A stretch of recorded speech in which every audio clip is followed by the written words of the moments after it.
Hey, John here. Thought I'd hit on this subject of proper chain tension, right? You can see here, I just starting in this new chain, brought the subject to mind. Obviously, chain's too loose. Chain tension is something that, I don't know, I get a little anal about it, I guess. You know, I watch someone else's saw running and, you know, that chain isn't really right where it should be. It's kind of having like a little stone in your shoe. It needs to be right. So the question is, well, what is right and how do we set this thing up? Here's the way I like to teach it, okay? First thing is, of course, we got to get your bar loosened up. Let's just crack the bar nuts loose. Get your chain tensioner figured out as to where it is. Now, once you've gotten that ready to go, what I ask folks to do is pick one hand to check the chain tension. And say, okay, you're right-handed or left-handed? Okay, so I'm right-handed. Let's say I'm right-handed. Okay. Then put the other hand behind your back. Okay, and leave it there. Now, how we like to check the tension. Pinch your chain, bring that back halfway between the power head and the tip of the bar. Grab a hold of your chain and rock the power head up. You shove it onto the tailgate a little better there. Make sure it's on a flat surface. Rock that power head up, and right where your fingers are pulling it, where your chain is coming out of the bar, we want to see 2 or 3 drivers just clearing the top of the bar rail. My chain is way loose. So let's get this thing tensioned up. I habitually will rotate the chain quick. Use a tool, not your fingers behind your cutter teeth, right? I just do that out of habit. Again, checking the tension. One hand goes behind your back. Okay, again, that there's just a smidgen loose. I'm seeing, good 7 or 8 drivers. Let's give it a little snug. Snug it up, a little more turn, breaks off. And what I'm doing with my chain, I just do this out of habit. I want to make sure there's no wood chips or any kind of crap caught between my sprocket and the bar and chain and all. I want to make sure everything's seated really well. That's why I just keep, every time I check the tension, I'll spin it a little bit. Hand behind the back. Okay, I'm getting there. Still few teeth too many. Snug it up just another quarter turn. Hand behind the back. Now I'm getting things right where I can see.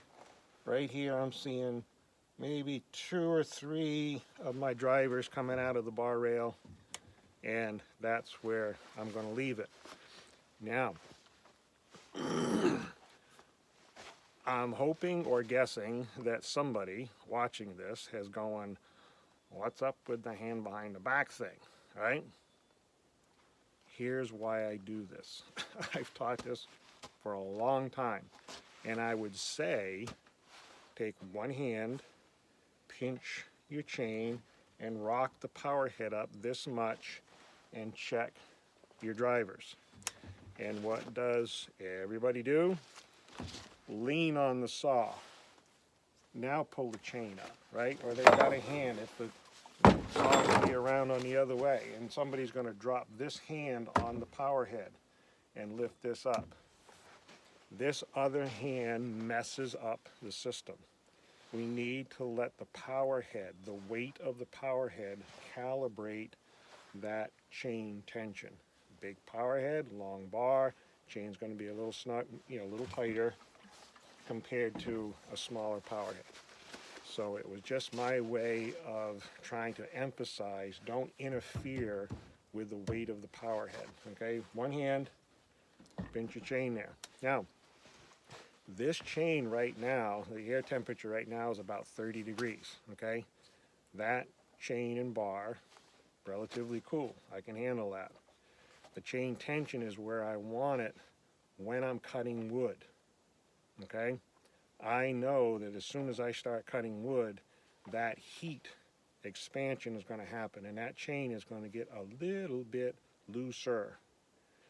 I will habitually tighten my chain up here at the tailgate a little tighter than what I would run it at. And I can tell you honestly, I've had folks check my chain first thing in the morning, and they'll kind of grab that chain there. "Run that chain a bit tight there, aren't you?" It's cold. When that heats up, that expansion is going to bring it right into that sweet spot. So you can do it that way, or just, sort of pay attention to, once you've started cutting, it's only a matter of a minute at the most when you start putting that chain to the wood, that friction, chain to the bar, and of course the contact to the wood. That's going to get hot. So the longer the bar, the more the issue of that expansion. Even to the point where the folks running really long bars, if it's a West Coast, right, you're cutting really big wood, you're running a long bar, or keep this one in mind, possibly running an Alaskan mill where you're running a long bar. If you run that tension right up into where it should be when everything is hot, it's a good idea that when you're done cutting, crack your bar nuts loose and give your chain tensioner, about a half a turn back. Reason being, those long bars, that's a lot of expansion, which equates to a lot of contraction when things cool down. So if it's hot, you've got your tension right, put your saw away. As that cools off, you're creating a lot of load on your crankshaft seal, right? You can imagine that thing sitting there. It could be weeks, months maybe, in between using a saw for a mill, say, or something. So just a little heads up there. Okay? Hope that helps with this issue of proper chain tension. See you guys.